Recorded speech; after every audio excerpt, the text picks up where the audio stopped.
Hey,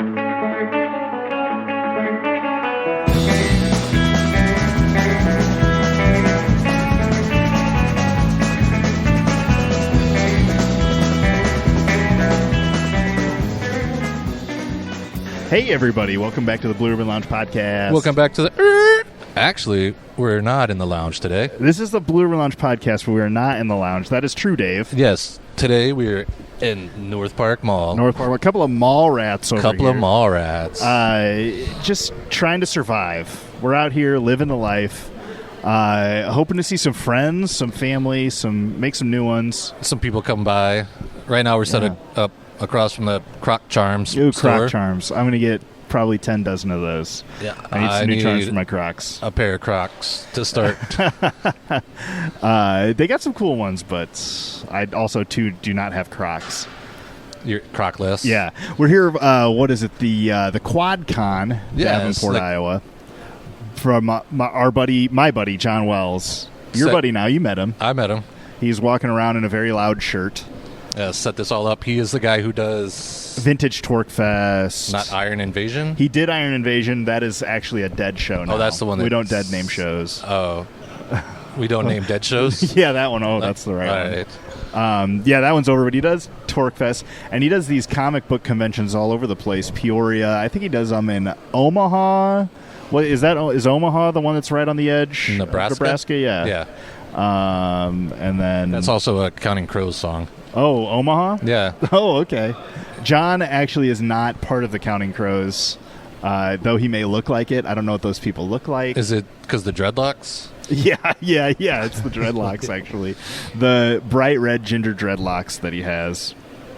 Did you see anything walking around? We got our friend over here. What was your name again? Justin O. Rose. Yeah. What's how do we find some of your books and stuff like that online? They're all available on Amazon and available on Amazon. Tales of Rehavan. Tales of Rehavan. Rehavan. Rehavan. Havan. Lord of the Rings, Robert Jordan, that stuff. High fantasy Lord of the Rings stuff. Definitely into that. I'm probably have to pick one of those up for my kid. Yeah. Later. God, we got to sell some of these stickers though because we are broke. But yeah, it's great art. Who does your art? A French painter named Julien Delay. A French painter. That is like the craziest thing that I've ever heard a guy classy. say. Yeah, about his books. A French painter. That's pretty cool. Why he agreed to do them? I just emailed him out of the blue and he decided to do them. So you found him like on the internet or something? You liked his work before that? Yeah, so like he did paintings. Here, let's do this. So he does paintings for some card games like Dominion, a bunch of the cards in that. Oh, okay, and that's then cool. Ticket to Ride, he did the cover art. Ticket to Ride is a fun Yeah, game. so that's where I found him That's at. cool. And you just DM'd him. Yep, just emailed him out of the blue, and he agreed to do some of the art. Like, 2 of the books are done by a friend of mine who did digital art. Okay. And then the last 2 books are done by this painter who I hired afterwards. What book do you start with? So quick, say your name and your book thing again. Yeah, absolutely. My name's Justin Rose. I write high fantasy. It's called Tales of Rehavan. And it's a 4-part series so far, working on the 5th. And the first book is called Ariel's Tear. And then the 2 books called Ageless Part 1 and 2 follow after that. Okay, so start with Ariel's Tear. And so what kind of storyline does that follow? Is it? Yeah, so it's kind of a traditional high fantasy setting. You got multiple races, magic. There's a mythology behind the world for the origin of the gods and the creation story. But you basically follow a family of immortals that are kind of rising in prominence in their region of the world, and you follow a couple generations of them. And what got you started into writing this high fantasy? Do you have any inspiration, some authors you like, some series you like, or anything like that? Yeah, absolutely. Like growing up, I read a lot of classical literature, like a lot of old English novels, and then a lot of German and Russian stuff. And that was kind of my jam for high school and stuff. And then in college, I started reading a little more fantasy. I got into Lord of the Rings and Robert Jordan and Brandon Sanderson, and I really enjoyed it. I liked the freedom it gave you, and so I kind of pivoted from writing traditional historical novels to writing fantasy, and I've really enjoyed it. Okay.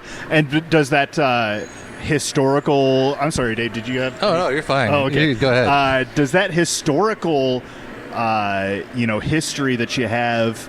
I'm believe that Tolkien was who did Lord of the Rings. Yeah. Sorry, I should know that. I should be a little more confident. But I believe Tolkien was a huge historian, and a lot of the high fantasy kind of implies that it was a time long ago. Do you think that history background serves you with writing these high fantasies? Absolutely. Like Tolkien, he was a philologist. He studied words and language, and his big thing, he developed this whole system of languages, and then he just wrote the stories to give life to the language. And he drew from all kinds of history of England and stuff. Wanted to give England its own mythology.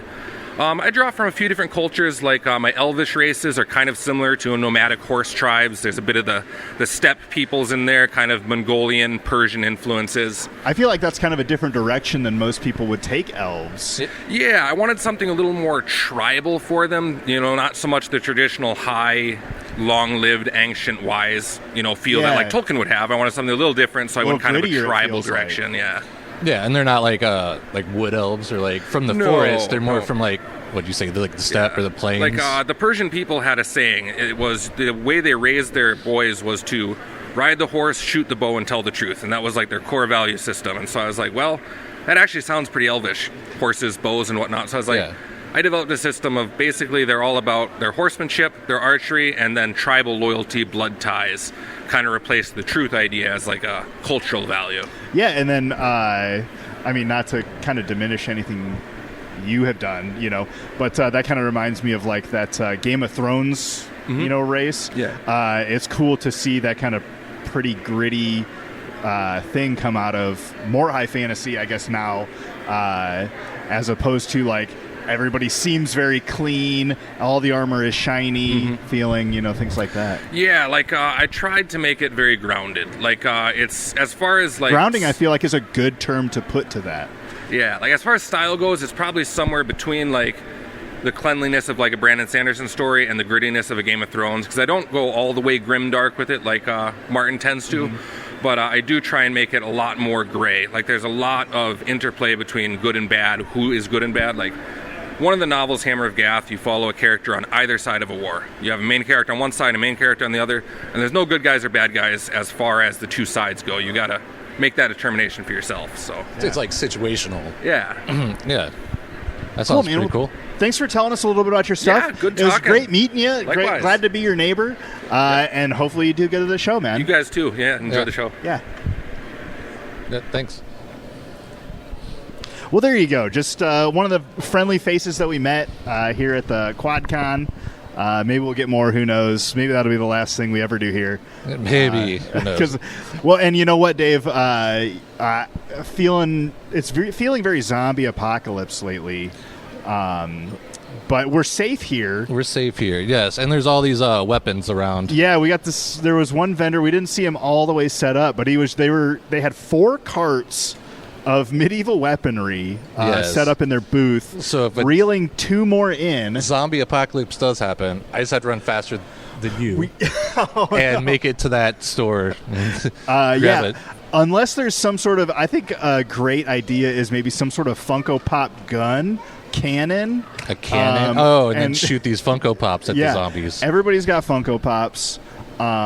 They're highly sought after. Yeah, are they still though? I thought they went out of business. I thought there was there was a Funko Pop bubble, and then it kind of popped. Kind of like Beanie Babies. Anything that I really see that is a collectible, I just think of Beanie Babies, and then I remember that it's all a sham. Yeah, but there's some things, comic books never go out of style. No, and that's art. I feel like these books. I mean, there's something tangible there instead of just looking at it on a shelf. Yeah, and paintings. The Funkos are weird because they're toys, but they're not meant to be played with. Yeah, I don't get that. I don't even think they move or bend. Are they bobbleheads? No, they don't even bobble. They're just some sort of extruded plastic. But you know what? To each his own. I spend too much money in audio equipment, so you can spend however much money you want on Funko Pops. Yeah, or whatever. I don't know. I won't yuck anybody's yum. Yeah, right. Yeah. Well, we met our other neighbor, Kat, over here. Neighbor to the right. To the right, yes. Kat, tell us about what you do here and some of the art you make. Okay, so Currently, I'm just selling some prints and jewelry. The prints are of Furby photography. All of them are of the Furby photography of my Furby Beatrice. One of them's dressed up as a mermaid and like fun little scenes. And so would you consider that mixed media because you got some that are just photography and some that are like kind of digitally edited you kind of made it sound like? Yeah. And so would you consider that to be mixed media? Yeah, I consider it to be mixed media. You gonna say something, Dave? No. Oh, okay, great. Multimedia. And so these necklaces you got, what did you say you called them? They're stem necklaces. They're meant for like if you're nervous or you just need like a little fidget to mess with. Okay. It helps with that.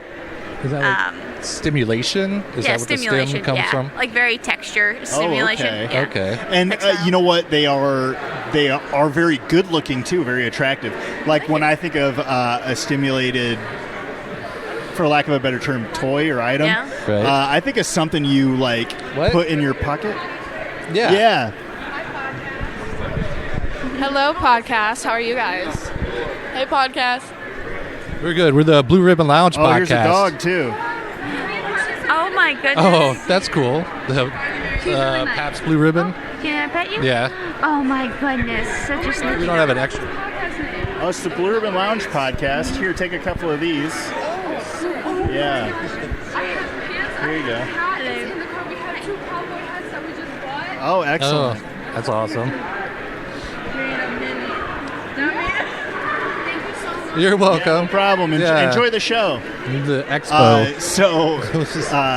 Now that that's distractions out of the way, so the STEM stuff that I feel like I think of is like the fidget spinners or toys or whatever. You keep them in your pocket. But these, I mean, I'm always down for something that has multiple uses, and they look good, and maybe even almost kind of cloaked in the idea of fashion. To maybe help not bring too much attention to when you're feeling kind of, out of sorts. Exactly. It just seems like a good idea to have something like around your neck that's like easy to access because like especially a lot of women's fashion, there are no pockets. My wife owns a shop in downtown Davenport, and she's very adamant about trying to get clothes with pockets because of that. I hear it is a big problem in women's fashion.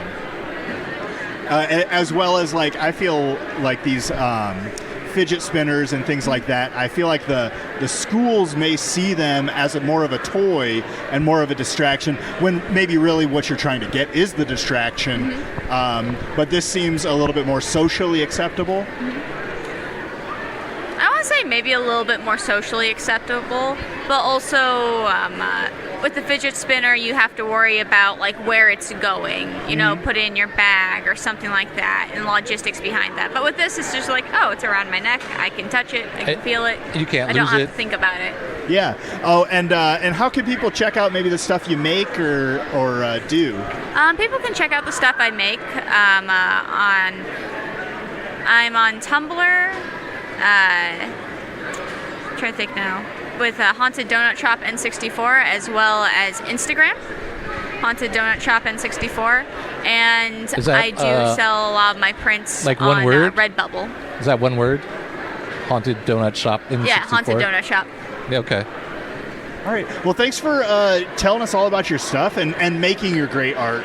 I think they're all beautiful for sure. And hopefully somebody gets them and like maybe they'll be able to use it for kind of its intended purpose sometime. I feel like that's got to be a pretty good feeling to be able to help people with that. Thank you. Thanks, Kat. So yeah, just making new friends left and right.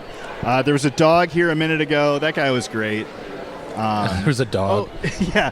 Oh, Wasn't that dog great? You know what, Dave? I was thinking about. I was re-listening to some episodes, and I was thinking about the last episode, the presidential factorama.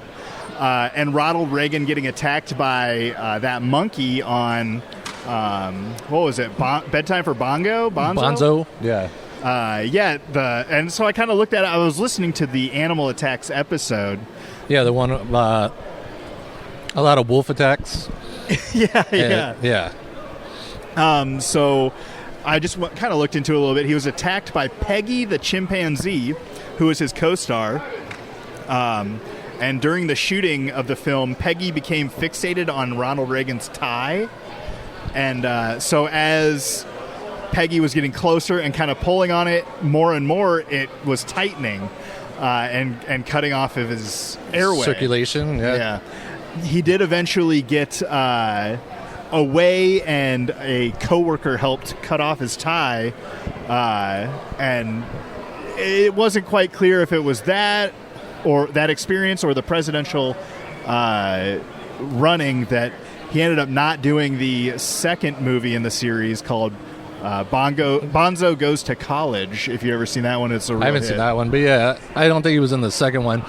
But I was always under the impression, I guess, when you think strangled by a chimpanzee, that it was on, like, with its bare hands, not that it grabbed his tie. Yeah. There's many ways to strangle a person, Dave. You'd be surprised at how many ways you could do that. You'd be surprised at how many ways I know. Check. Should be working. 1, 2, Yeah. 1, 2. Can you hear me? Oh, we can hear you loud and clear. Thank you so much for stopping. Can I get you guys' names? My name is Tim. Tim and And Steph. this is Tim Stephanie. and Steph. And we're here at the Davenport QuadCon in North Park Mall. Yep. What brings you guys to the mall today? I heard about this online, and I'm a big Star Wars fan. Oh, and what do you got there? I have all kinds of figures at my place, We about got a fight about buying because but I never saw I don't have the Guido character. Okay. He was in the original Star Wars. Yeah. Han Solo shot him. Yep, Han shot first. Yeah. Yeah. Well, he had his gun under the table. Yeah. well, I wanted to come to bring him here because I knew you'd have a good time, and how I was nice. hoping for a little more Star Wars things, but I'm not seeing these. I see Star Trek. I want Star Trek, not Star Wars. And all this She's a Trekkie. Oh, my Yeah. God. I'm a Star Wars. There's not a lot of bless you, Trekkies around here. There's no Trek. We're gonna wrestle. Yeah. Star Wars is better. And so what kind of stuff have you seen here that you liked? Obviously, you picked up the Greedo. Nothing. Well, we just Nothing. no. Oh, jeez Louise. We just started looking. I No, mean, we we just- just kind of got here. Yeah. I just don't. Just see got Trek. here, already found something that you liked. That's great. Yeah. I like this blue ribbon. Yeah, here, take a couple of stickers for you. Appreciate you taking the time to talk to us, really. Yeah, and on the 17th, if you listen to the podcast, you'll probably hear yourselves on there. Oh, great. I'll see what I can sound like. Yeah. She'll be on other I'll see what I sound like I am. this weekend. Yeah, because everybody likes the sound of their own voice, right? Yoda for president. That's a good one. Vote for me, you will. No one's voting for Well, hey, thanks for stopping by. We won't keep you too long for the rest of the show. So other than the Greedo, you're looking for Star Trek stuff. Well, there's no Star Trek. Well, I we didn't have see any looked Star around. Trek stuff walking around. Yeah. H&M where I really wanted to. That's the trick. She got you down here to go to H&M. Down here to We know. Yeah. buy me some clothes. And then you got, what is it? All right. For Star Greedo. Trek. All right, we're done. Yeah, All thank right. you so much, you guys. Yeah, You have we a good tried, one. We tried. Enjoy the That's rest fine. of your day. Thanks, man. Yeah, thank you This guys. is all we get? What is this? It's a The sticker. sticker. This is a sticker. Oh, here, take a magnet too. Take a magnet too. How you doing today, sir? You having a good time at the comic convention? Okay, Yeah. Yeah. You want to talk into the mic? You want to be You on don't, a podcast? you don't have to though.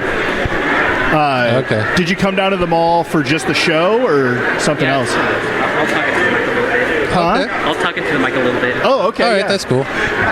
Yeah, just pick it up and you should be good to go. Or just, there you go. So how are you guys doing? Doing pretty good. Have you been looking for anything about you down here? No, not. I mean, I did get this book from like an author down there. What's it called? It's called Zombie Detective. Oh, Zombie Detective. Yeah. Oh, that sounds pretty interesting. Is it just an all storybook? Is it some sort of comic book? Well, it's just an all story book. Oh, yeah, okay. so far. And what other did he have other books there? Yeah, he had like some Incredibles theme book. I don't know what it was. I'm not too sure. Yeah, the picture looked like The Incredibles or whatever. Yeah. It was like secret something. Yeah, something like that. Yeah. And what drew you to that book? Well, honestly, not too sure. I just thought that like it was just some ordinary like old noir film or something like that. It does have that look. Yeah, for sure. but like he just told me like some goofy story about like turkeys being like killing. I talked to that guy. Yeah, yeah, that guy.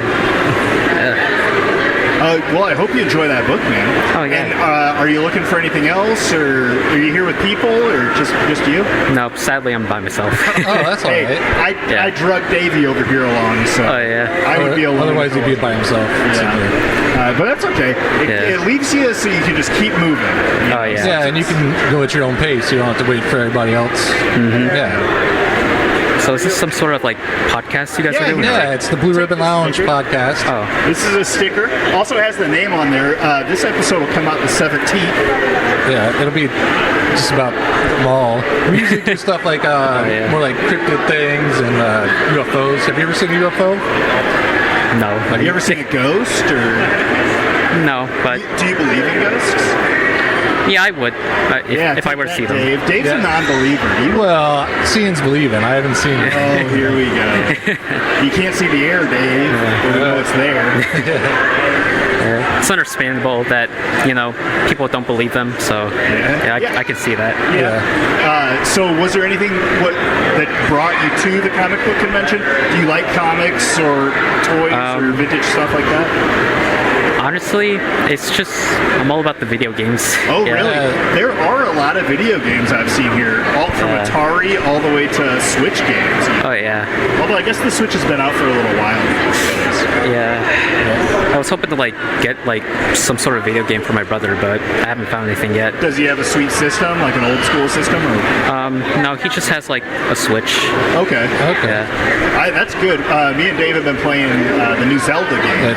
Oh yeah. Tears of the Kingdom. Yeah, that one. Yeah, he's way too obsessed with that. Yeah. Yeah? Yeah. Oh yeah. It's a good game. I'd be playing it right now, but I got a corrupted file, and so my Switch won't start it. Yeah. That's a real bummer.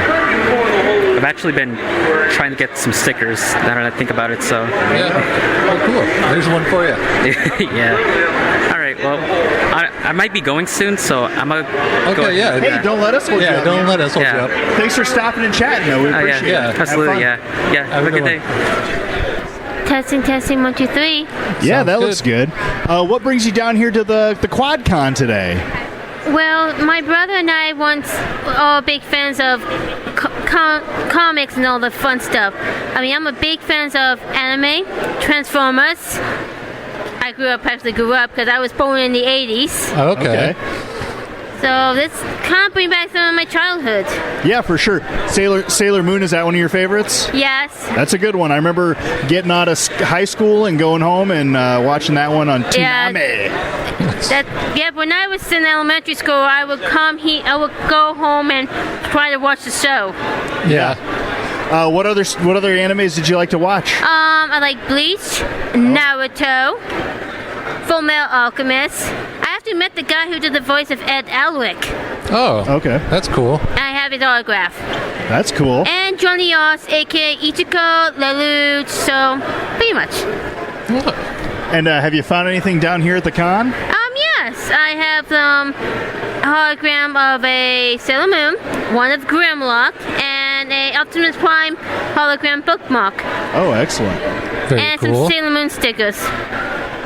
I'm hoping to get an Optimus Prime action figure so I can place it in my room. Have you seen one around yet, or have you got to look all around yet? No, I just got done looking over here. I'm gonna be looking at what's more down here. Way? Okay. And how do you feel about ghosts? I'm not afraid of them. Have you ever seen a ghost? You ever seen a ghost? No, but I do hear voices in my head when I sleep from the disease. Oh, okay. Okay. Don't worry, the more comforting ones, and they're telling me they're nice ones. They're my loved ones to do that. Oh, okay. But I do love to scare the living daylights out of people. I used to work, because I'm going to try to work at a haunted house again. Oh, yeah? The Factory of Fear. You should give it a try. It's real. It's a real treat. Factory of Fear. Where's that one at? Is that in Moline? Yeah. You can, if you can find it online. Is that run by Brett? Do you know Brett? I think so. I think so too. That's the one. Because he does the new. Jason and Liz, I think, also work at. I hear a lot of good things about like developing characters and stuff for when you're working at a haunted house. I used to. Yeah, Brett Michael, the founder of the Factory of Fear. Yeah, he's a really good guy. I went to high school with him. Yeah, and guys, seriously, if you go, you will not be disappointed. Of course, be careful when you go down to the Tunnel of Fear. The Tunnel of Fear? It's pitch black, and you will not know what's going to happen. Oh. Just make sure you wear a diaper if you have any accidents. All right. I think that's quality advice for heading into a haunted house. And it's getting towards that haunted house season. Do you know about how early you would start working on a haunted house? Oh, there's John Wells walking by. We got the parade going. Cosplay parade going. Yeah. But yeah, it's like it probably be in October when they open. Yeah. I should know. I guess you got all of October to work on when you're doing something like that. Yeah, I'm about to head back. Okay. Good. I'm about to head back there one day. Yeah, for sure. All right. Well, thanks for giving us some of your time and, You're most and talking certainly to the mic. And enjoy the rest of your comic convention. I will. Yeah, have a good one. Yep. Thanks, guys. Yeah, thank you. Thank you. That was a very quick parade. Yeah. Oh, wait, no, it's still going. Yeah, we got a Valkyrie, a cyborg-looking guy. Maybe some Powerpuff Girls. I don't know who that guy is. A duck. That guy's got a cape on. He's camouflage Superman. Oh.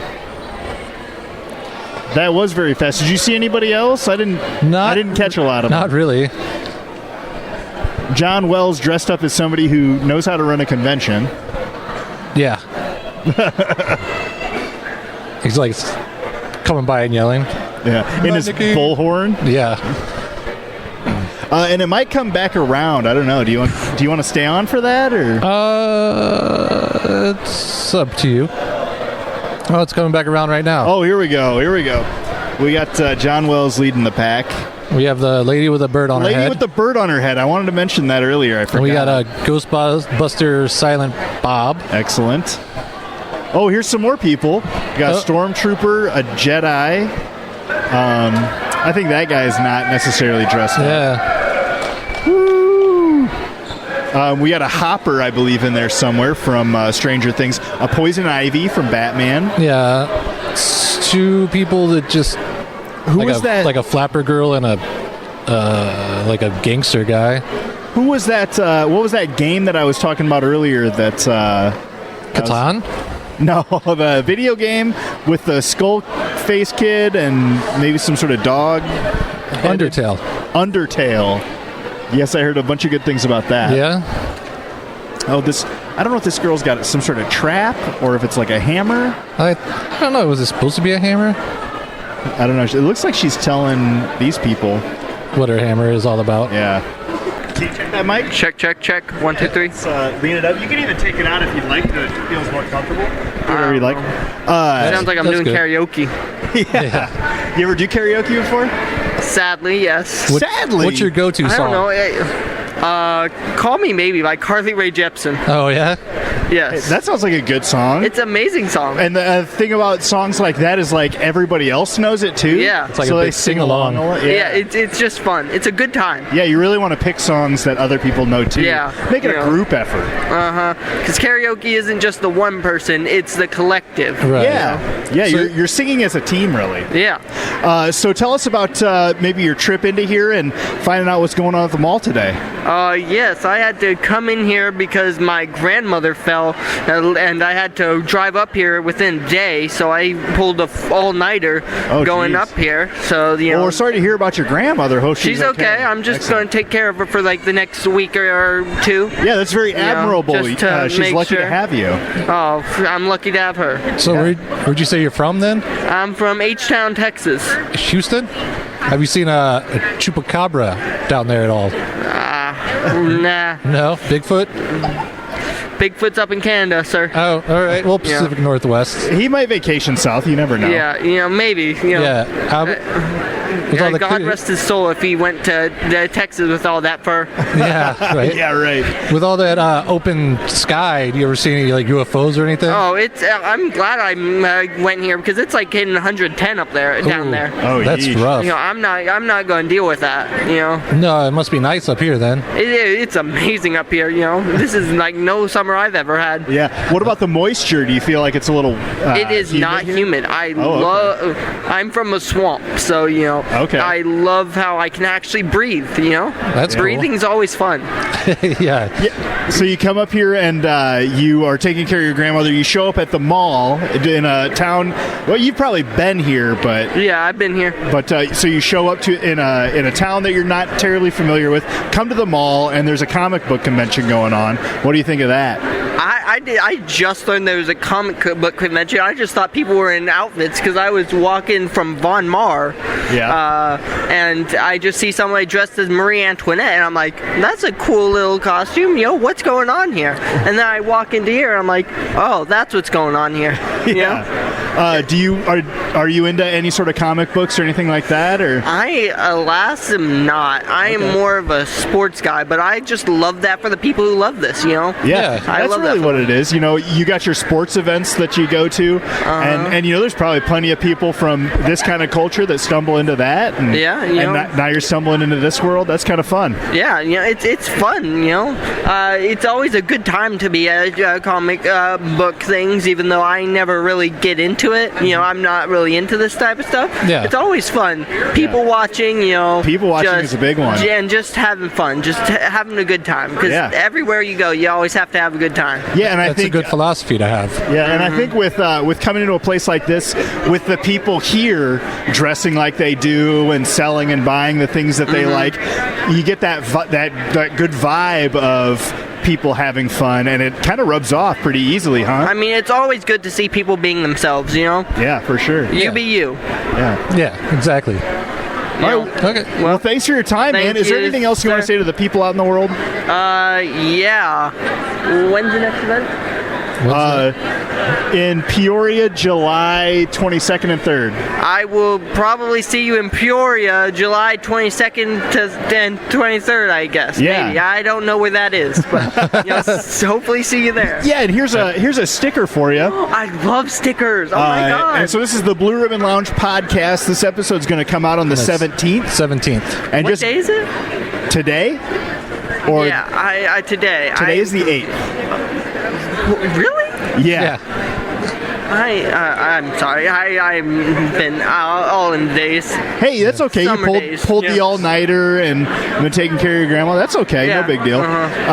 So yeah, if you just look up Blue Ribbon Lounge in Google, it should take you to our website if you want to listen to it. You got Spotify? It's on Spotify. It's on Spotify too. And yeah. YouTube. I'll make sure to drop you all a follow. Okay, cool. thanks, Thank man. you. Have a good one. Yeah, you too. Well, that was nice. I could just showing up and taking care of his grandma. That was a pretty good story. Yeah. Seems like a good kid. Yeah. He's got good mottos for life. Yeah, for sure. You want to check that mic? We'll talk right into it. Check. And then if it's more comfortable to hold it, you can do that too if you want to take it out. I was in choir for 12 years. This is perfectly natural. Oh, excellent. So I don't Can you know build something out for us? Nah, I have not practiced at all, so I could not. Oh, okay. I don't know if you want to say your name or anything you go by. I go by Nova. Nova, that's a beautiful name. Thank you. So what brings you to the Comic-Con, Nova? Honestly, just the cosplay. I have an event called Anime Iowa in a few weeks, and I went to test run Kali. And give us a description of your outfit. I can see it, and I can see it, and it looks great. So if people don't know what Genshin Impact is, she is a forest ranger. So I have this lovely, beautiful cape, this really nice dress that's open back, and some black shorts with green hair. Green hair. The hair looks very... Is it real? No. Oh, okay. My hair is black right now. It's dyed. It does look very intentional with how the bangs fall and maybe some of the other pieces of it. It took me 2 hours to do it myself. Oh, wow. And I'm assuming you did the majority of this yourself, put it all together? I'm not going to lie. Everything else is from Amazon. Well, you got to find it. I think that's a thing about a lot of costuming, whether it be Halloween, cosplay, just everyday life, where you get it. You got to put it together, though, I think. Yeah, I do. I had to figure out how everything goes because they don't have instructions for this at all. Yeah, that's crazy. And I've never played this Genshin Impact. No. It sounds like it's for the cellular telephone and also some different consoles. To my knowledge, just the PlayStation. I think it might be an Xbox, but I'm not completely sure on that one. Okay, and what was the character called again? Kali. Kali. Kind of like cauliflower. Okay. And so did you have to look up any other references for I had to take a lot of references for the wig. I think I at least had 10 reference photos as I was doing this wig. That's great. And how have you done cosplay before this? Yes, I've actually been a cosplayer for about 6 years now. Okay. And are you from the Quad City area? Yes. Okay. And so have you done this circuit before, or what are the other places you like to go to? Normally this circuit, but I go to Anime Iowa. I just recently went to the Chicago area for what's it? Yes. ASEN anime. So I'm expanding my horizons, but I'm mostly from here. Yeah, and so what is it like for you to dress up as a character that you enjoy? It brings me immense joy. Like, imagine your first time eating like ice cream when you were a kid. That is the feeling I get every time I'm in a character. Excellent. That's awesome. Yeah, and I feel like that is with a lot of like fashion now. I feel like the word Nike on a t-shirt is what people look for. How do you dress intentionally like this outside of just? No, I'm actually a goth outside of this. Okay. Well, I mean that's intentional. You dress a way to make you feel a certain way. I think that's very important for people, and it shows. I think through your bubbly character. Thank you. All right. Did you pick up anything specific while you were here? No, I actually picked up just a few posters that I saw on the way here. Okay. Nothing to characters, just Miku. You didn't come here looking for anything, but you did find some things you liked. No, I never come to a convention looking for anything other than a good experience. Yeah, there you go. Awesome. And we did talk to a younger kid who had to drive here kind of on a whim to help some of his family, and he's not into this comic book convention. And he was just coming to the mall to shop. Yeah. But he had kind of talked about how he appreciates being around people, doing what they love, being happy. So I can tell you from firsthand experience, you are affecting the people around you by in doing a positive way. Yeah. That's always the goal for me, is bringing a smile to someone's face. Yeah, for sure. Even if it's just my own. Well, that looks like it works pretty good. Well, thank you, Nova, so much for coming over and talking to us. Yes. And thank you so much for being here and having a good time. We appreciate Well, thank you guys as well. Yeah. I think that's going to be it. Yeah, thanks. All right, thanks. Thank you.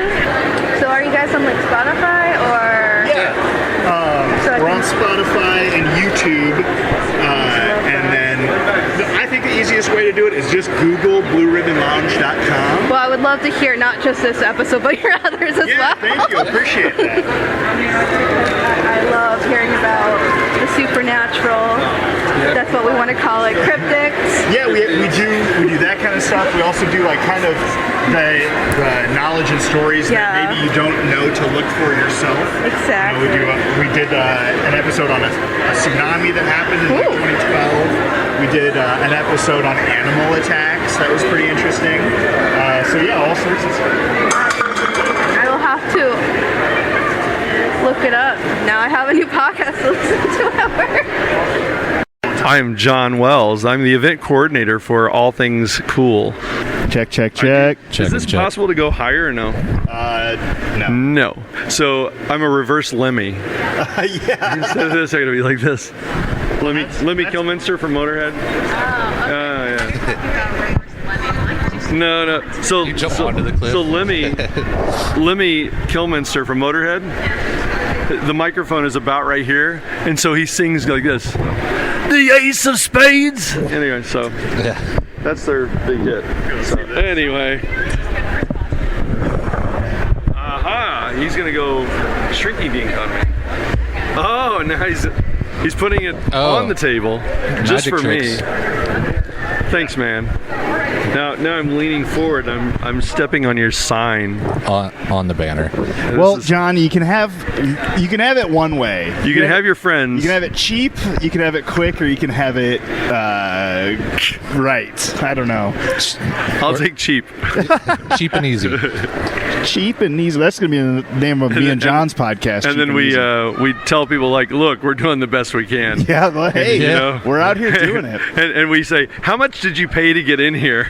Yeah, you can pay $20 to go to a show, and you don't have to have it cheap. Yeah, right. A lot of times people pay. They go to these big shows, and they have to pay $25 just to park. Just to park. Yeah, Ugh. That's like C2E2. Yeah, because I mean, along with a big show comes a big city generally. Yeah, and then the infrastructure to support it all. Absolutely, and you know what that's like. And that's why we focus on the smaller market areas that don't have to have those high costs involved. Yeah, I see that Peoria Comic and Toy Show is the largest cultural event in the Central Illinois. That's right. Yeah. So we didn't want to say it's the third biggest convention in the state because third biggest? Exactly. We're the third biggest event. Like who gives a third crap? biggest isn't bad. No, you got to say you're the largest in Central Illinois. In Central. The first ever largest mini bike event. Yes. But we're switching sides. So I thought this was going to be strictly. Yeah. Let's explain it. Yeah.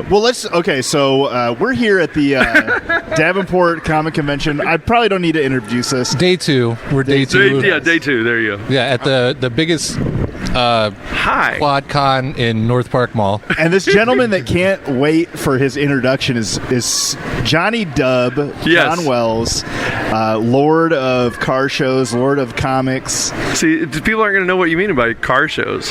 So you had to. Our audience will. I've been talking about you since just about Iron day Invasion one. and gotcha.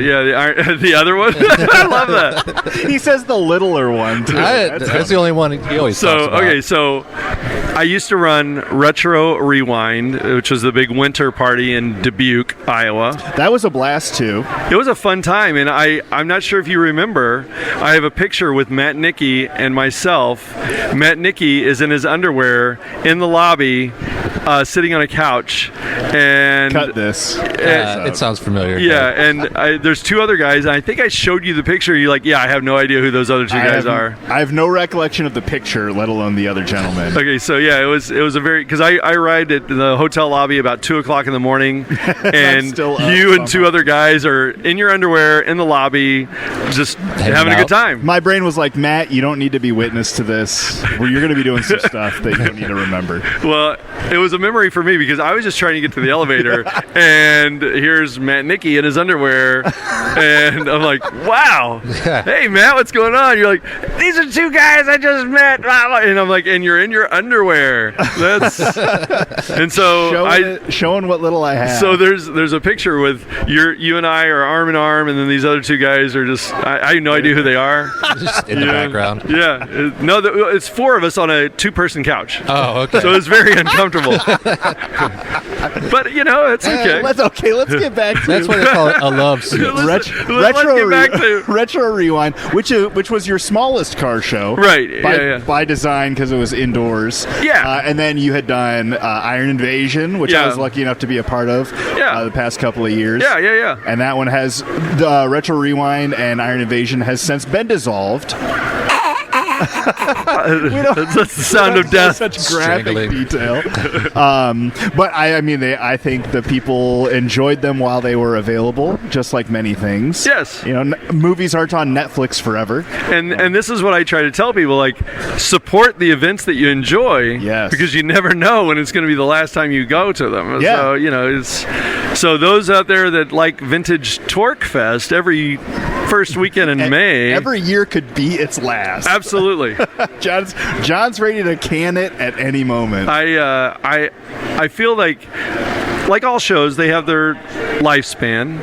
Yeah. And lifespan is, you don't want Metallica. Everybody says they haven't put out a good album since the Black Album, but what else are they going to do? And that's arguable because the the Black Album, I think, sucks. Well, I was just a lot of people, So you cut it off at Injustice for All. Okay. All right.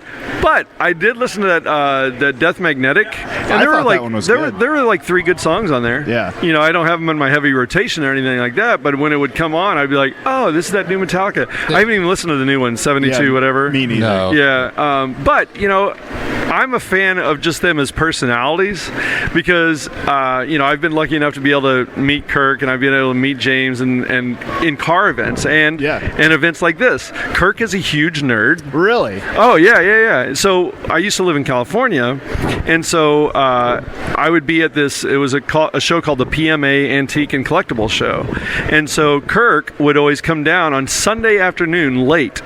He would always be there, and he would always go around, and he'd always stop at my booth, and he never bought anything from me, but he would always stop and look, and then so he got to know my face, and so at San Diego, you're pretty recognizable, right? Guy too. And at San Diego Comic-Con, he came by my booth, and he's like, "Hey, have you seen I can't remember who it was now, but he knew that I was friends with him, and so I was like, that's weird. Kirk Hammett knows that I'm friends with this guy, anywhere, kind of weird. And then James, I was friends with Dorr, who designs all his James's cars. Oh, okay. So Dorr. Mr. Dorr. He had some kind of TV show, I can't remember, on some channel. So once Open Door. Yeah, DORR.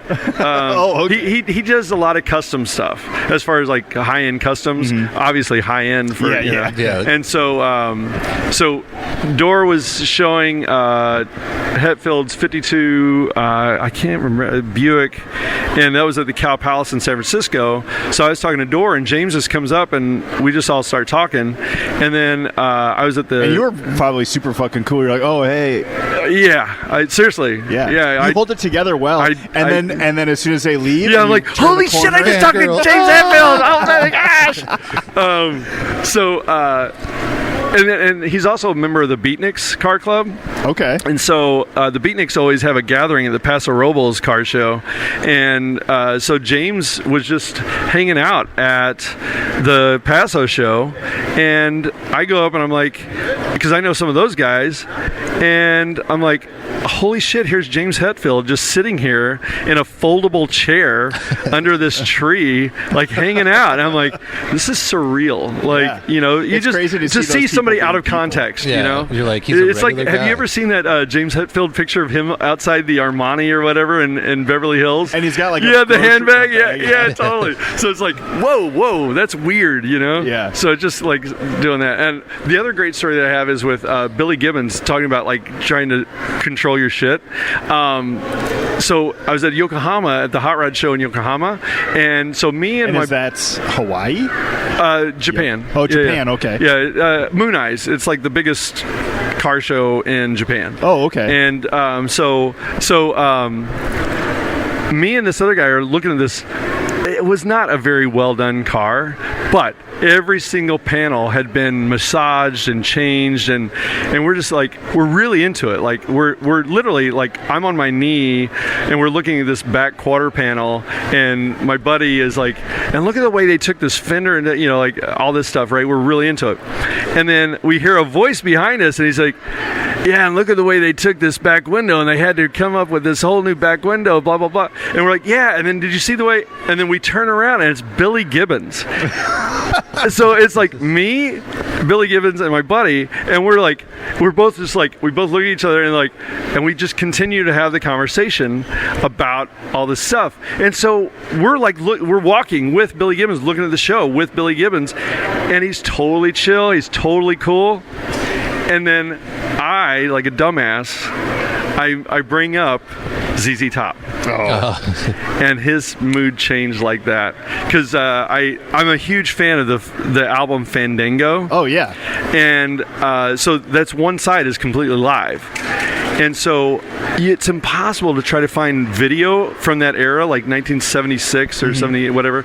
And so I wanted to know. I was like, hey, I know you guys are doing some of the remastering and stuff with ZZ Top. Are you guys going to have any live footage from like Fandango era coming out? And he's like, oh, yeah, maybe.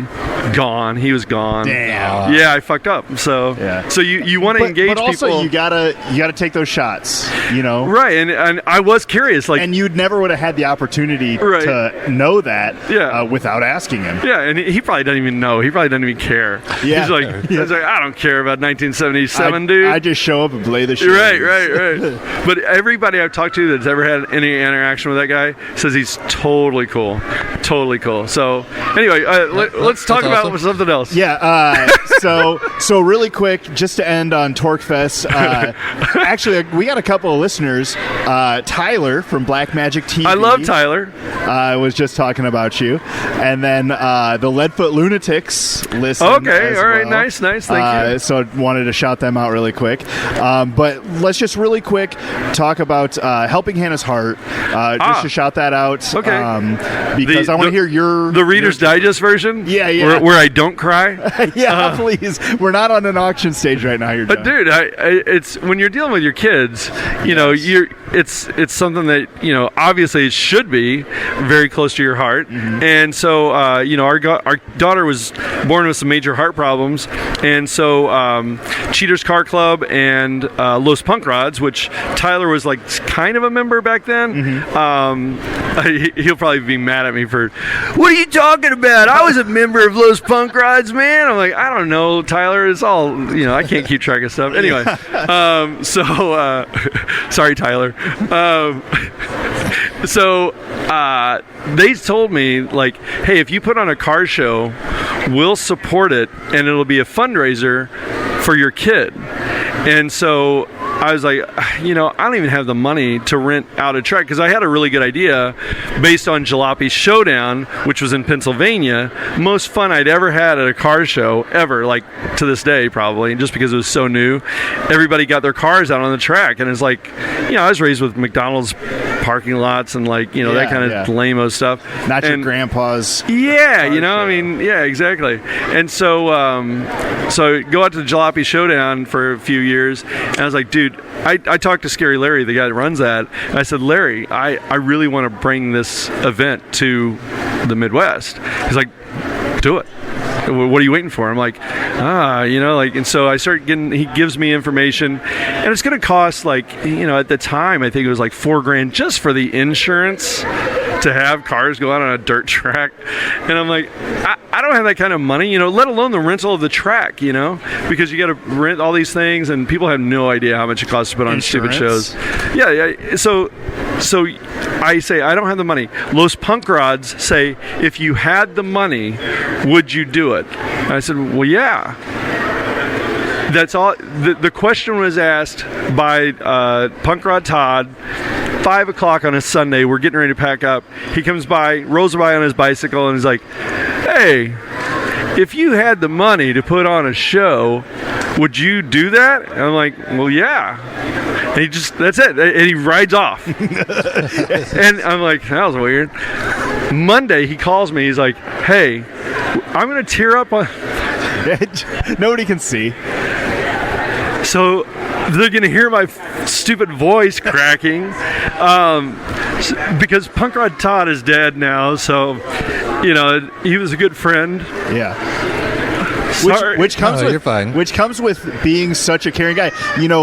The way you're talking about music and car shows, and you obviously love it. You love comics. I see you here every day, or not every day, but I see Every day. I see you at all these shows all the time, and the only thing that you can get deeper on is friends and family, and you have incorporated that so deeply into these shows that you put on as well. Yeah, and it's amazing. Vintage So Punk Rod Todd calls me up and says, "You got the money," and they send us the money. They send us like $7,000 to, and it's free. Like, you don't have to pay this back.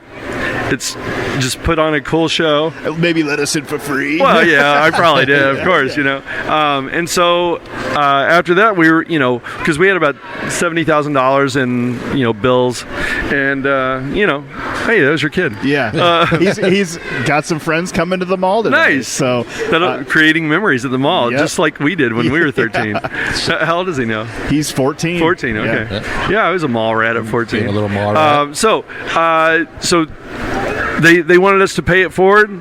We paid our medical bills, and that's when we created the foundation. Helping Hannah's Heart Foundation is a 501c3 designed to help other families going through what we went through. Mm-hmm. So it helps families that have kids with congenital heart defects, and there's so many issues out there with insurance bullshit, and that people have no clue. They're like, oh, they're insured, they're fine.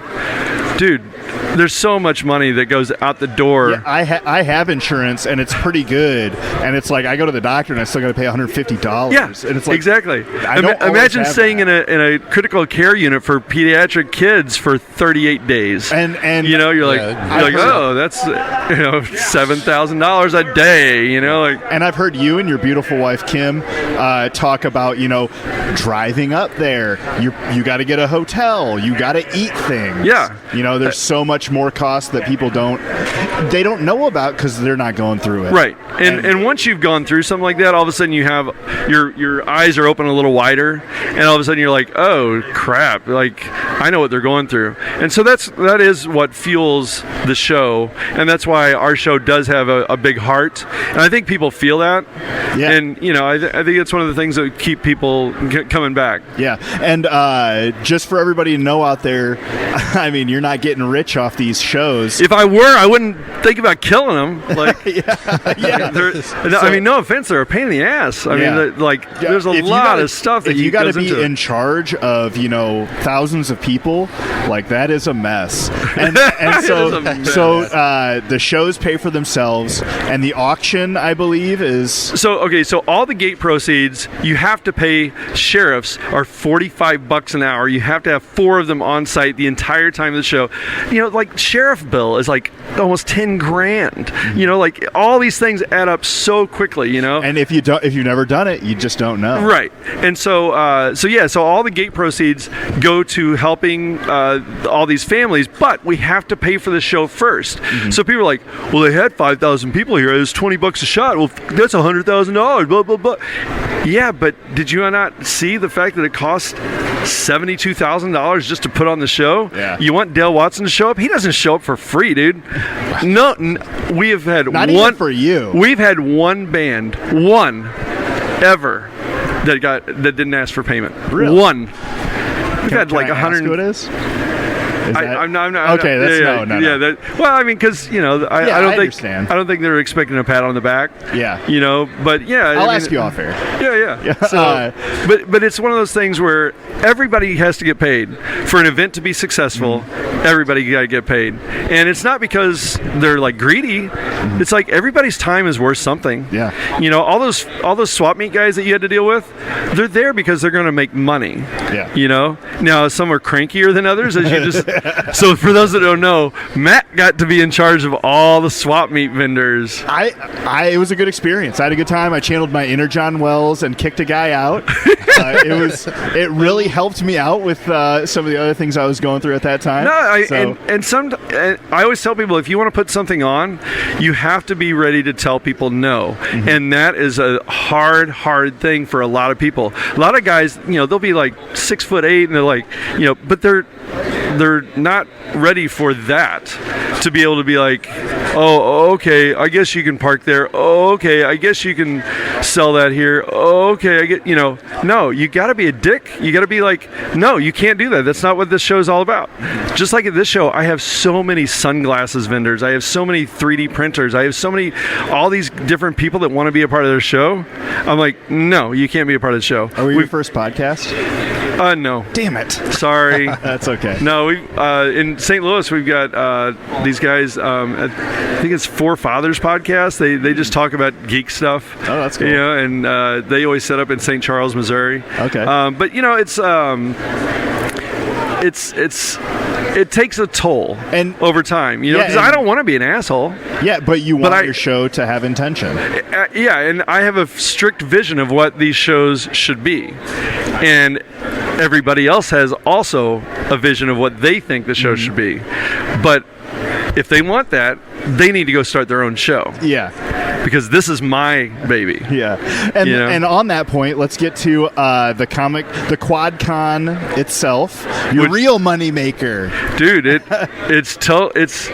everybody looks and sees why I'm doing so many comic book shows all of a sudden. Mm-hmm. It's because I'm paying my bills. I've actually been able to pay off some credit cards, which is a big deal. We've been in debt for fucking 25 years, and so so started off with I think it was 18 tables in a tiny little hotel in Bettendorf, Iowa. Really? And so those dealers that came and supported us at that one, they were like, hey, we should do this in Burlington. Hey, we should do this in Rockford. Hey, we should do this in Dubuque. Hey, we should. And so I was like, okay, let's try it.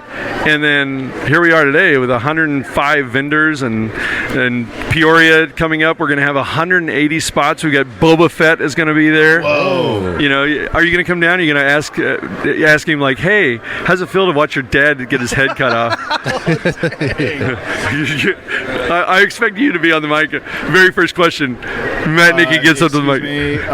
What's it like to be eaten by a sand Sarlacc? Sarlacc. Come on. What's it like to be eaten up your game? Up your geek game. Come on. It's the Sarlacc. You got any questions for him, Davey? No. You just covered it pretty well. You give me a microphone, I can talk for an hour and a half straight. What do you have coming up next? Peoria. That's our big show. Yeah. And that's the 22nd, 23rd? July 22nd, 23rd. And so we have two big shows every year. Peoria at the Peoria Civic Center. And then in February, we always do the Cedar Rapids Comic Book and Toy Show. And so that is also a big show. Usually has, like this last year, we had Sergeant Slaughter. Oh, he was the big guest. Yeah. And so many people were so super jazzed to, have a picture with him and stuff. And they're like, did you get any interaction with him? I was like, well, no, not really. Oh, wait, I did take him to Michael's in my car, and because he wanted these specific silver ink pens that you can only get it. Yeah. So he didn't have any. So he's like, oh, I need to get a ride to Michael's or Hobby Lobby. I was like, okay, I'll take you. And so I was like, all the vendors are waiting for me because I tell them where their spots are. Mm-hmm. And so I roll up. I was like 5 minutes late. And the vendors, you can just see them, they're fuming. They're like super mad because I'm late. And so I get out, and Sergeant Slaughter gets out of the car with me, and everybody's like, oh. You can literally see the mood change like that. It was so funny. I was like, all right, note to self, if I'm ever late, if I don't have a celebrity in the car, I'm going to get hammered. But if I got a celebrity in the car, they're gonna be like, oh wow, Yeah, it's okay now. Yeah, exactly. What's 5 minutes? Yeah, exactly. And so you do how many shows? Too many. Okay. And how do you go to other ones as well? Do you So go to I've outside pretty shows? much stopped.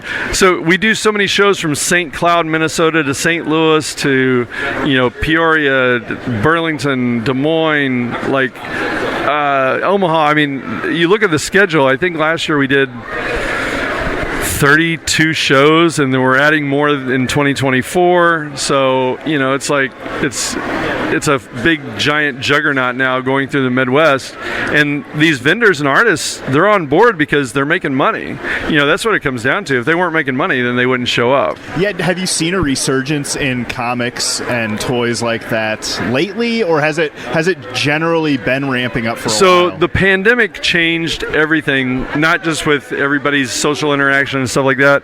People got into their closets, their attics, their garages, and they got all this stuff that they used to collect. They got all this stuff that they used to be into, and they got it out, and they're like, I used to really love Spawn. Yeah. And then all of a sudden they're collecting Spawn comics again, and it's fueling the prices on everything. Okay. Add to the fact that COVID money was so readily available, right. People were like, you know what? I never had Spawn #1 whenever I was a kid. I think I'm going to go ahead and spend the $100 on it. Well, because there were so many people doing that same thing, now Spawn #1 is a $200 comic. And you spread that across collectability of cars, cards, just all this stuff. Collectibles just went through the roof for about 2 years, and now we're seeing a major correction. Okay. And so now the prices on things are going way down. An example is Ultimate Fallout 4, which is the first appearance of Miles Morales, which I'm not sure if you saw the new Spider-Man movie. It focuses on Miles Morales. Yeah. And so now, because that's his first appearance, everybody wants it. So there's this really rare issue, and it's sold for $37,000 in September, and then about 3 weeks ago, it's sold for $18,000. Oh, really? How would you like to be the guy that paid $37? Yeah. And in 6 months, it dropped almost half. Oh, geez. Yeah, and it's not just that comic. It's like across the board. Amazing Fantasy 15, which is the first appearance of Spider-Man himself. I think somebody had paid $300,000 for an Amazing Fantasy 15 in like summer of last year, and one auctioned off a few weeks ago. It was almost like 40% drop. So it's across the board. Collectibles have just gone pew down that. And so, what has a place in your heart? What'd you cut your teeth on growing up? Oh, it was Spider-Man. Spider-Man. Okay, that's what I was assuming, because you seemed like you followed that pretty well. Yeah, I mean, Spider-Man is definitely, Peter Parker was, my deal growing up. The Shogun Warriors, which was, like a Mattel toy line that had comic books associated with it. But those were Japanese robots, and so they looked totally different. But I was a Kiss kid. Kiss, it was Masters of Merchandising. Yeah. So they, all those different little things that they had, the Mego dolls and all that kind of stuff.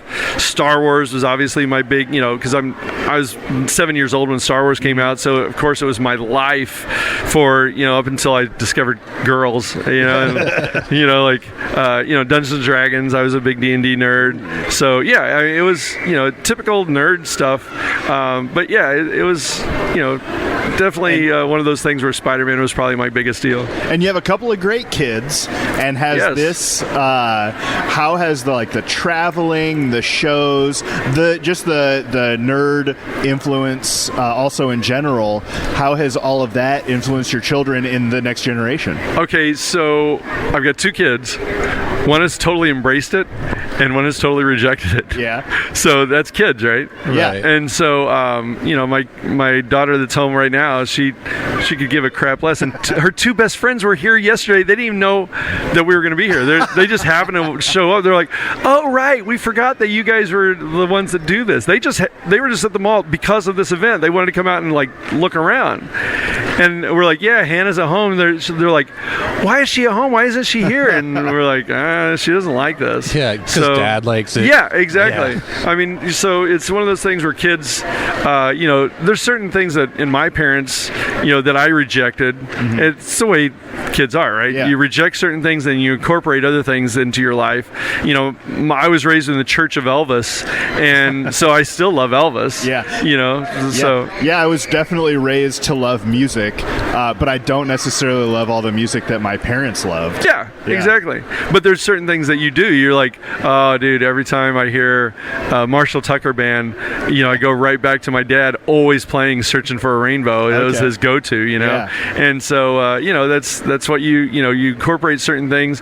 But then, there's certain aspects of my mom and dad's personalities that were, maybe a little bit not so great, and I've totally rejected those things. Yeah.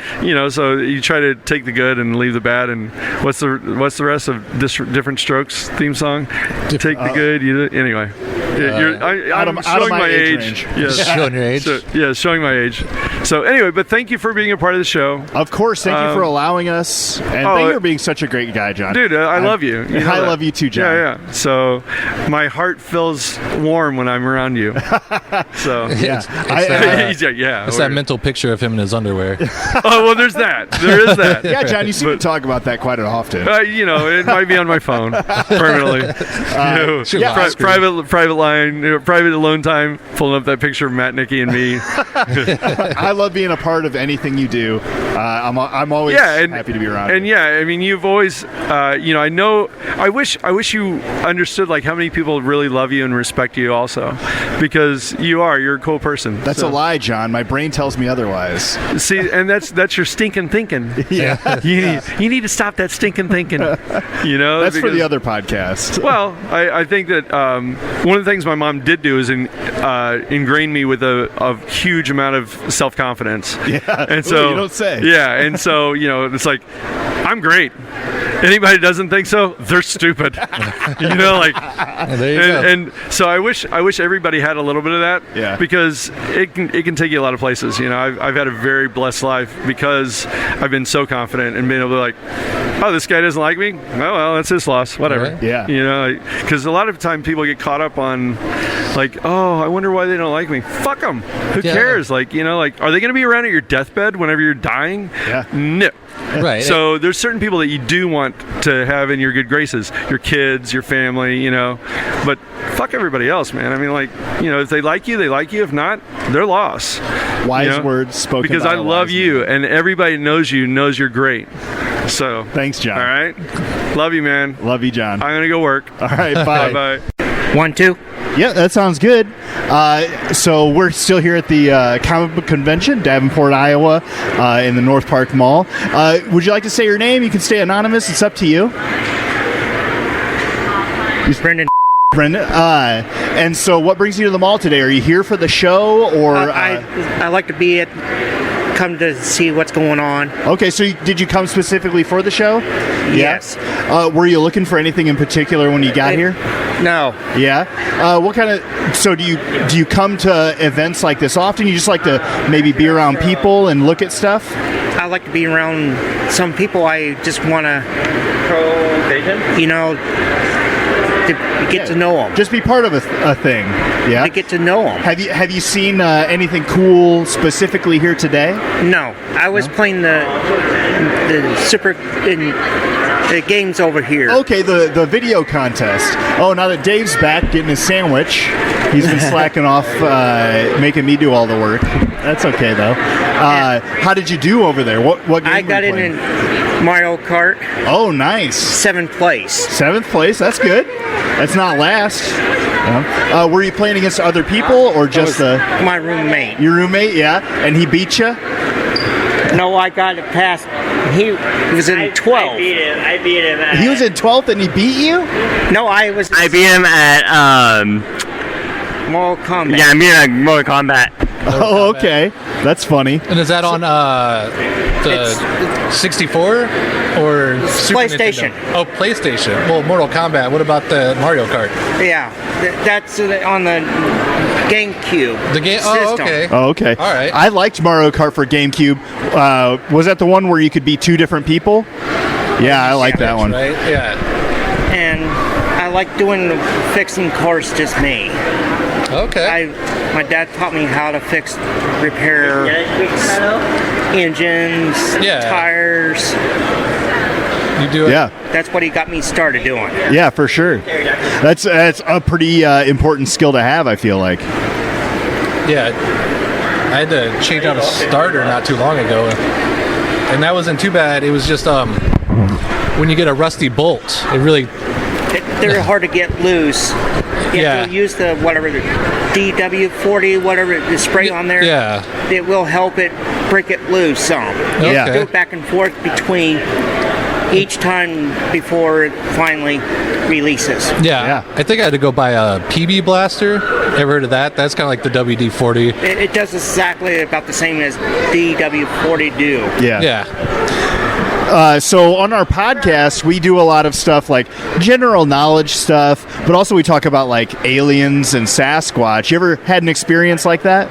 No. No, nothing. Never seen anything out of the ordinary. I can sense spirits, whatever. Oh yeah. You know that my body tingles.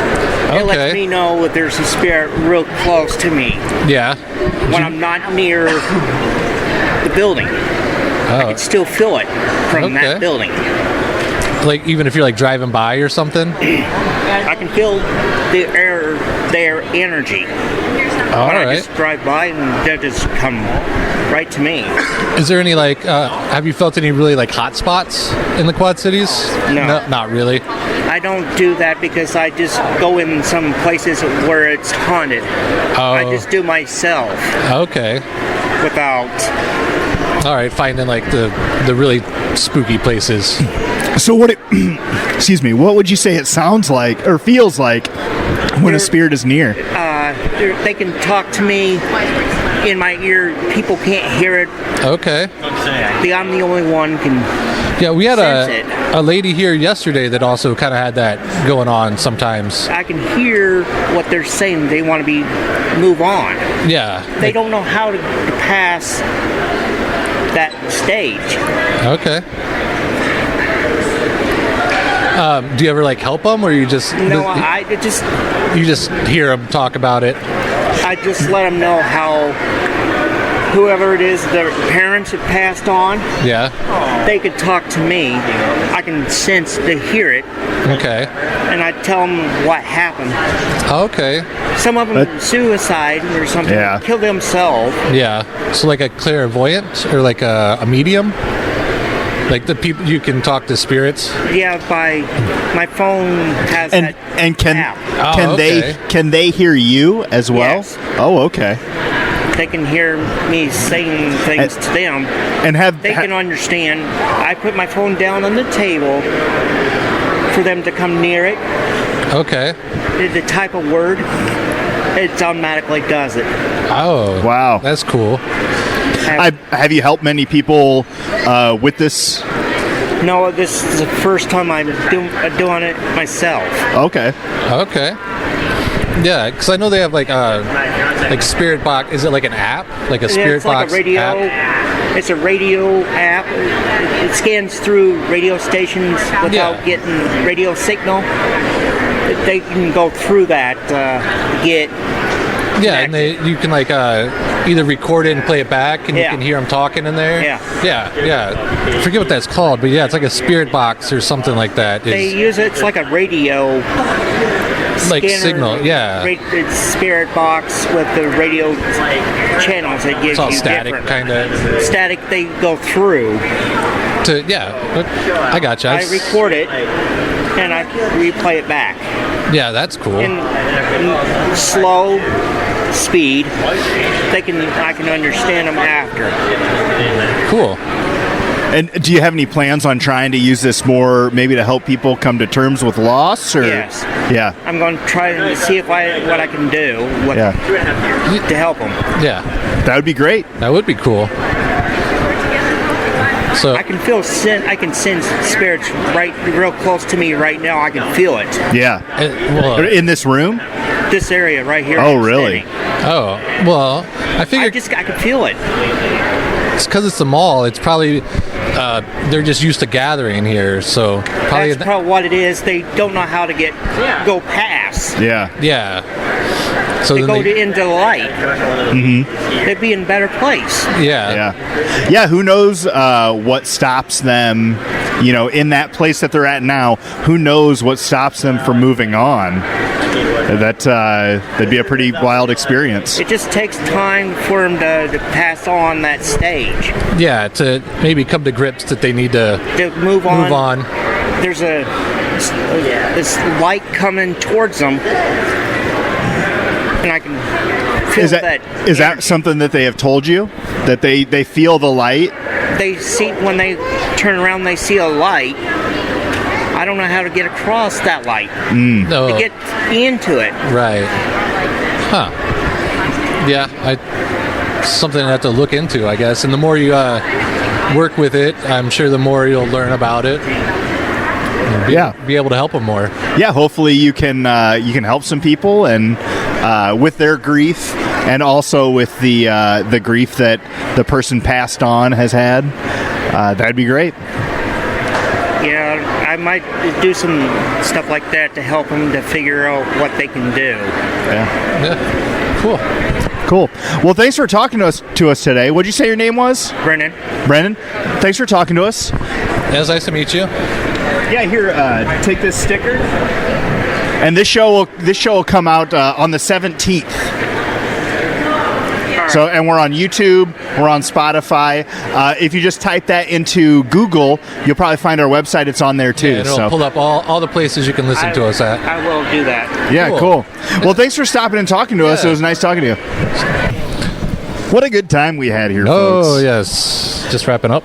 Yeah, just wrapping up. Was there anything else? Do you got some? I got a some couple hot of topics. Hot topics. Hot topics. You got some boot barns. You got some trade home shoes. What's that one? The American Eagle. Got some lids.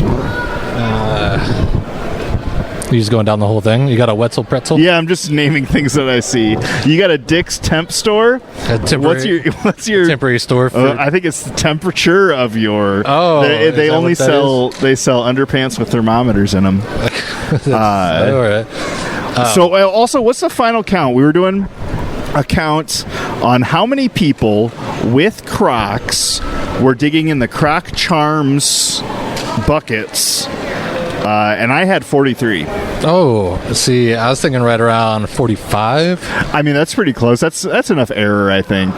Yeah, but there was with probably bathroom breaks. 125 people digging through the thing, but only 45 of them had actual Crocs. Yeah, there was people walking all the way down the line from that thing. Just so if there was there was over 200 hands in that. Yeah. A lot of children. And a lot of them looking for half hour at a time. Oh, so long. I would leave and come back from the bathroom, and they would just be at the next box over. Yes. But those people know what the people want. The owners of that booth know what the people want, and it's fucking Croc Charms. Yes. They're giblets. Is that what I said they were called? Giblets? That sounds about right. Gibbets, maybe. Gibbets? Something like that. Correct me in the look it up and put it in the comments or something. Yeah. But we are here at the lovely North Park Mall. Yeah, they already know that, Dave. Yeah, They've been listening the whole way. When do you think the grand opening was, without looking at my notes? Oh, I can't look at your notes. That's fucked up. Without looking at my notes, I'm going to say 1964. Ooh, yeah, 10 years off. 10 years off? 1973. 73. We were listening to that video vlog of dead malls. Yeah. And they were... Yeah, you go. No, he had one about here, and he was talking shit about our mall. He was stating some obvious. I mean, it was during COVID, which was a bummer, because the mall obviously was suffering at that point.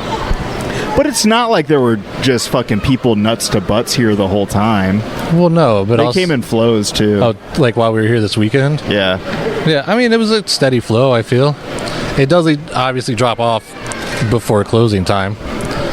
But This mall is also the third largest in Iowa. Nuh-uh. Yeah, huh. That's crazy. Yeah. Obviously, Coralville is way bigger. Yeah, if you count Target in with it. Really? If you don't count Target, it's smaller? It's only like a straight hallway. I guess really it's mostly the ice rink, huh? Yeah, the food court and Target. Yeah, okay. When Shields is pretty big. Shields? Is that also? Shields? Oh, that sports goods. It's sporting essentially goods store. Yeah, it's a temp. It's picking their nose. The first, it's a Dick's temp. That's what you said. Snuck that in there. The first mall, the first totally enclosed shopping center in the nation was in Eden, Minnesota. That's a good place to have enclosed malls. Yeah, and it's the Southdale Shopping Center, and this one was established in 1956. 1956, really the birth point of the mall. Yeah, there's one, the first like shopping mall, but it wasn't the first enclosed shopping mall. Yeah, but there's the architect Victor Gruen is the guy who came up with inventing the mall. Really? Yeah. It was like, what if we took all these shitty stores and put them in one spot so all these basic ass people can go there? Well, the idea was because he was from Hungary, or always. Or Vienna. Vienna's in Hungary. Is Vienna in Hungary? I don't know. I think Vienna's in Italy. You just keep talking and I'll Google it. All right. But so he got the idea because, in European countries, they usually have like a marketplace, like a market center. Capital of Austria. Austria, not Hungary, Austria. Hungary, though, they're right next to each other. Up. Yeah. But they always have a shopping square, or like a place where the vendors go. Okay. Like a shop, you go down to the square or the market, to the marketplace. Yes, for sure. Yeah, and so he had the idea of why not make that in the States and put all the markets, all the stores in a general location that you could walk through, and then also be like kind of part of the community. Yeah. It was a good idea. I mean, obviously, there was a peak of that. And now I feel like that is one thing we have lost, is the sense of community, what with people shopping on Amazon and things like that. Yeah, I read a lot of things where it said the online shopping really kind of killed the mall. As well as, I don't know if I had talked about it here, or maybe it was the Jam Show, this like modern minimalist style that places are going to, where it's like just your name, black letters, white background, like posts are pretty plain. The malls used to have like neon everywhere and different colored looking floors. Well, it was also like the 80s and stuff where it'd be like bam, bam. Yeah, if everybody's taking acid trips and stuff. But I mean, I am a fan of color, and that's my opinion. I wonder if it's some kind of like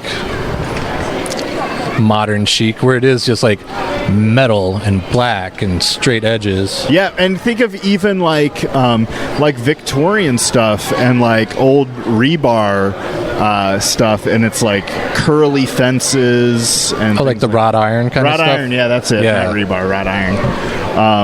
But I think that could the mall doesn't have an appeal like that anymore, I feel.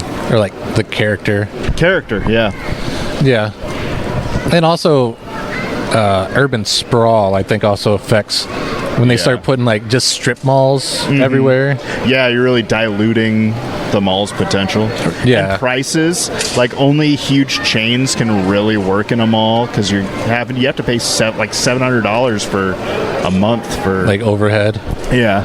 Well, I also think that maybe some of it's starting to come down a little, because you do kind of see these like pop-up like blanket shops. Yeah, like this, like Yoshi's place, the blanket shop. There's a place in the mall here that is a bunch of vendors who have small business type stuff, and they're always in that one big business spot. Yeah, like where one of the anchor stores used to be. No, I think it's like right next to Boot Barn. Oh, really? Yeah, I don't think it was an anchor store. It wasn't like it's not Penny's or Yonkers? That is not what I'm thinking of. Oh, okay. So I can't say any more to that. All right. So we won't talk about that anymore. Yeah. All right. So did you have a good time, Matt? I had a fantastic time, Dave. The highlight of my time was spending it with you. And I know a lot of it was kind of boring. We're just sitting here. But it was like an episode, but extended. Yeah. It's, what do you call it? Forced hangout time? Forced friend time. Forced friend time. Got to make fun of a lot of people, talk to a lot of people. Some of them, I want to thank truly everybody who was brave enough to get on this microphone and say a little bit about yourselves to a bunch of people that you don't even know and they don't know you. Yeah, and for something you might not even listen to later. Yeah. And thanks to our great neighbors, Kat and Justin. They were fantastic. I got the book, and I got a picture for my wife. A picture? Yeah, I got a book from Justin, and this picture is like of a bird. It might be dead or not. She took it away. I can't look at it right now. Oh, who did? Your wife? My wife, yeah. Oh, okay. I gave it to her yesterday. And it says, "Be gay, do crime." Oh, and that's just yes. A motto that I think we can all get behind. Yes, be happy and break the law. Yes, please. Are we good? Oh, and you're just make sure you guys are good to yourselves and check out any local events around you wherever you may be. Bye. Oh, yeah, and remember that guy down there? That's not the Easter Bunny. That's a guy in a suit.